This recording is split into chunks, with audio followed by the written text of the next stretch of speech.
Olá, bem-vindos ao Hematotalks, esse podcast que é voltado para a hematologia, para todos os amantes de hemato, profissionais de saúde, pacientes, familiares, etc.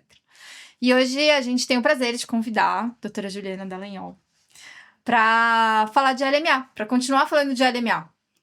Bem-vinda, Ju. Então, muito obrigada por estar aqui, é um prazer estar dividindo essa manhã com vocês. E eu queria compartilhar um caso clínico da vida real, que é muito aquilo que a gente vê no nosso dia a dia, porque, de novo, a LMA é uma doença de pacientes idosos, né? E hoje a gente tem alternativas terapêuticas para esses pacientes, que são os regimes que a gente chama de baixa intensidade, que aí eles vão incluir um hipometilante e, geralmente, alguma outra terapia, porque lembrando que a gente teve recentemente a aprovação de uma terapia-alvo nesse cenário, né? Então, de novo, o que a gente vai fazer quando chegar o paciente? A gente vai entender qual é a biologia desse paciente, a gente vai testar, a gente vai classificar. E se ele tiver uma mutação, e aqui a mutação do DH1 é a única que a gente tem disponível, né, label no Brasil para a gente associar com o hipometilante, a gente vai fazer isso. É a melhor forma de sequenciar o paciente. Se ele não tiver, ele vai tomar o hipometilante mais um BCL2. E esse paciente era um paciente que tinha uma mutação de mau prognóstico, era um senhor de 78 anos, ele tinha algumas comorbidades, o que é normal para a faixa etária, mas era um paciente que estava ativo, trabalhando, ele tinha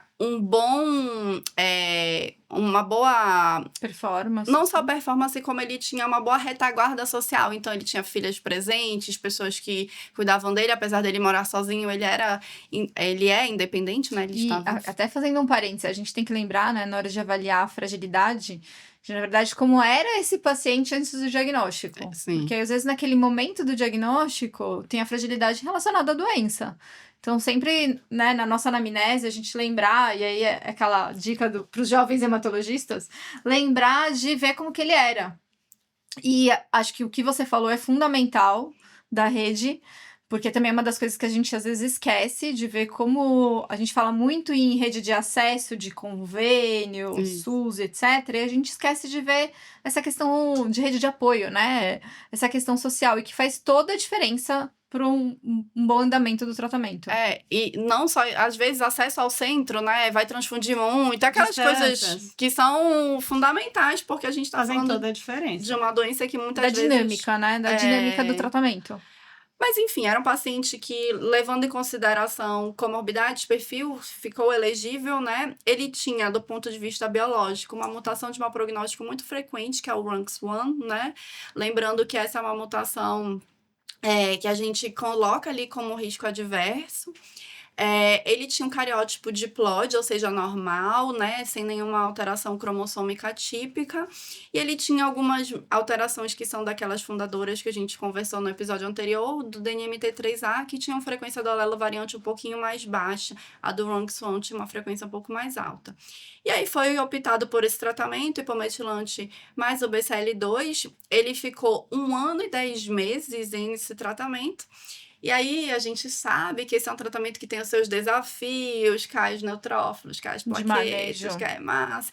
E aí, teve todo esse manejo, mas ele estava muito bem clinicamente e com manejo, ou seja, ele estava sem citopenias, independente transfusional, né? E aí, de repente, o jogo vira, né? Com esse 1 ano e 10 meses, ele começa a citopenia, né? Plaqueta cai bastante, hemácia ainda não precisou transfundir, optado por um novo mielograma.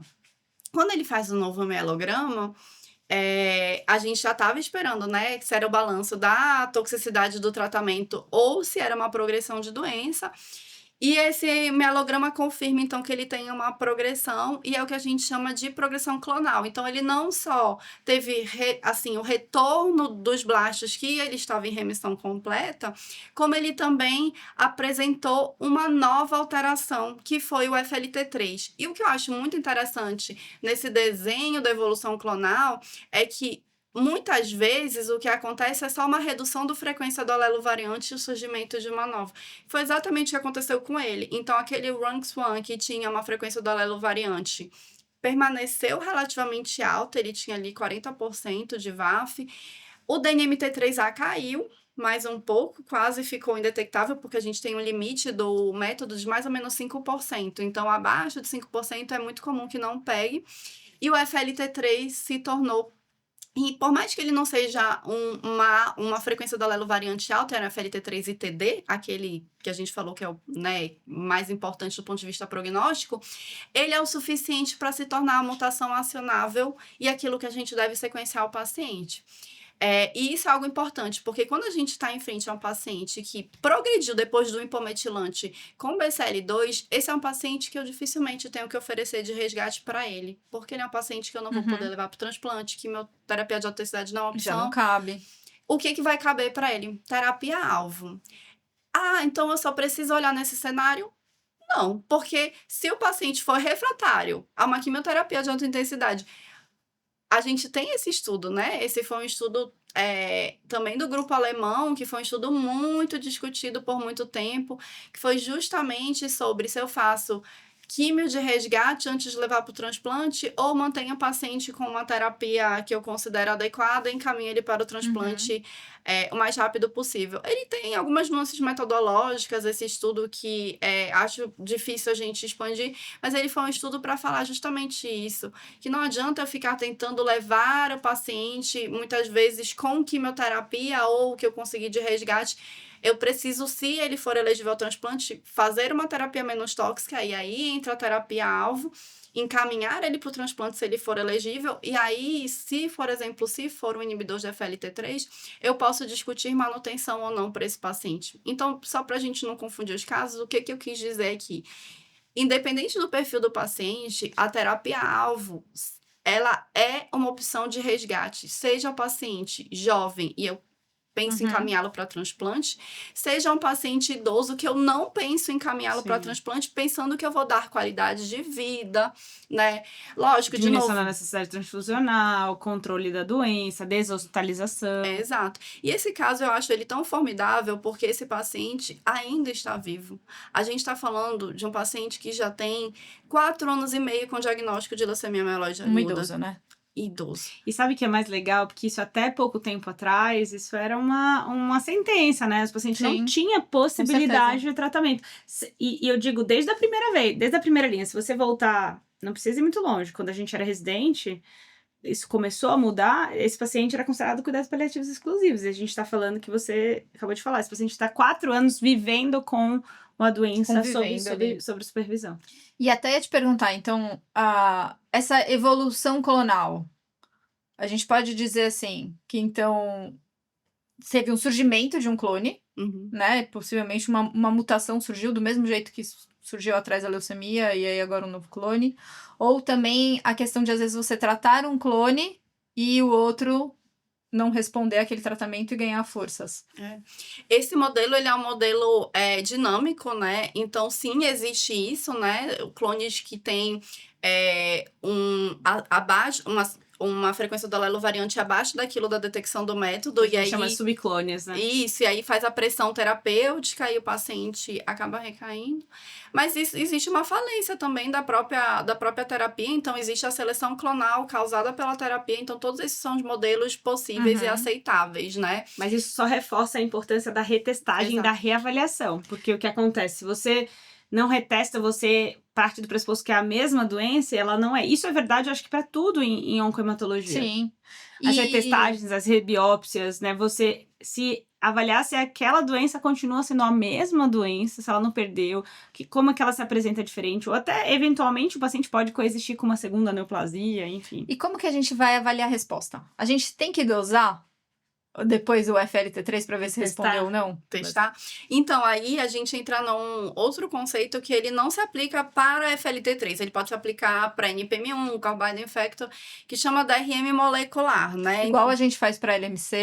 Exato. Igual a gente faz para melocítica. A gente tem que entender que a DRM molecular ela é muito discutida dentro dos estudos clínicos nesses agentes, né, na mutação do FLT3 e para os inibidores, mas na nossa prática a gente não tem nenhuma opção comercial disponível ainda nesse momento.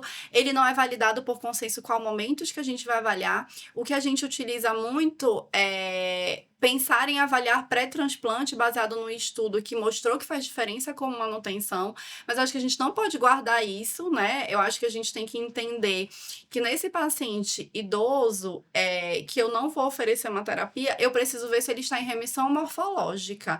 Imunofenotípica também tem um papel, claro, né? Porque isso é uma certa profundidade de resposta. DRM molecular não é validada nesse cenário. A gente está falando aqui exclusivamente do paciente com FLT3 mutado. Aí, lógico, tem outras coisas como NPM1, os core binding factors que a gente sim vai olhar, independente da idade, a DRM molecular desse paciente. Mas fora isso, então, não por isso faz que eu sentido. falei dosário, vocês me corrigiram. Porque a gente não dosa. Eu falei de propósito mesmo. A gente não dosa o FLT3. Então, não tem igual a gente faz na LMC, né, na mieloide crônica, a gente não consegue ver nível de resposta. Exato. E eu acho que esse é até um conceito importante, porque muitas vezes as pessoas ficam repetindo um FLT3 sequencial para um paciente que está em remissão morfológica. E lembrando que existe uma restrição do método. O método, ele precisa que tenha blasto para que você encontre a mutação. Então, não adianta você ficar pedindo o exame se o paciente está em remissão. Agora, claro, é um paciente que não atingiu remissão, eu quero acompanhar. Tá piorando a necessidade transfusional, que nem você falou, e você reavalia. Tá tudo bem. E isso foi... a gente não comentou, mas é exatamente isso, né? Do sangue ou da medula? A gente pode fazer dos dois, mas na verdade a gente tem que fazer onde tem blasto. Exato. Não adianta fazer no sangue se não tiver blasto, certo? E qual foram as principais desse seu paciente que você contou a história? Você falou da primeira fase, ele teve ficou muito bem, inclusive sem transfusão. Quais são os cuidados que a gente tem que ter quais cuidados que você teve nessa história desse paciente em termos de infecção, em termos de eventos adversos da medicação? Essa é uma pergunta excelente, né? Assim, como a gente está falando de paciente idoso, tem a famosa polifarmácia, muitas vezes fica neutropênico, a gente quer dar um antifúngico profilático, então tem interações, a interação, mas basicamente a gente sabe que tem que ter uma correção só para inibidores fortes, né, dessa enzima do CPY, mas fora isso a gente não faz manejo, a gente faz manejo por toxicidade hematológica, mas nem se compara às toxicidades hematológicas que a gente vê nas terapias BCL2. Elas existem, claro, né, a gente tem que lembrar que a gente tem que esperar 6 meses para dizer que o paciente falhou, então terapia-alvo não é igual quimioterapia, o paciente não fez é com força, é com jeitinho, né? Então não é uma indução, né, que a gente vai avaliar em um mês. Exato. Então, a gente tem que lembrar disso, porque às vezes a gente fica ansioso para falar, o paciente falhou, eu não tenho mais o que oferecer. Não, você tem que aguardar. Ele pode ter um clearance de blastos mais lento, isso acontece. E a gente tem que dosar tudo isso, mas basicamente é um manejo mais tranquilo. Por citopenias tem na bula, você não precisa ficar preocupado, mas se você começa com 3 comprimidos porque o paciente tolera, você basicamente reduz para 2. Eu não vejo muito paciente na prática clínica usando um comprimido desse inibidor de FLT3 nesse cenário de recaído refratário. E é basicamente olhar a bula, olhar o paciente. Muitas vezes a gente tem que lembrar que a gente pode utilizar fatores de crescimento igual a gente utiliza para outras situações, mas o paciente que está em resposta, ele costuma ir bem e não ficar necessitando de transfusões, e isso é visto em segmento a longo prazo, né? Então, a gente vê que esses pacientes têm essa melhora da qualidade de vida com melhora transfusional e independência. Então, eu acho que é uma mudança de paradigma, né? Eu acho que fica a personalização do tratamento, mudança de paradigma. Lembrando que esse é um episódio, né, meramente ilustrativo, que não representa... Cada paciente com LMA vai ter uma jornada, né? Vai ter suas características. Às vezes eles sentam um do lado do outro e estão tratando completamente diferente. Se você tiver dúvidas, procura o médico. Escuta. Isso aqui realmente é só pra gente ilustrar e trazer sucessos no tratamento, né? E que há caminhos. Obrigada, Ju. Muito obrigada, mais uma Ju. vez. Obrigada.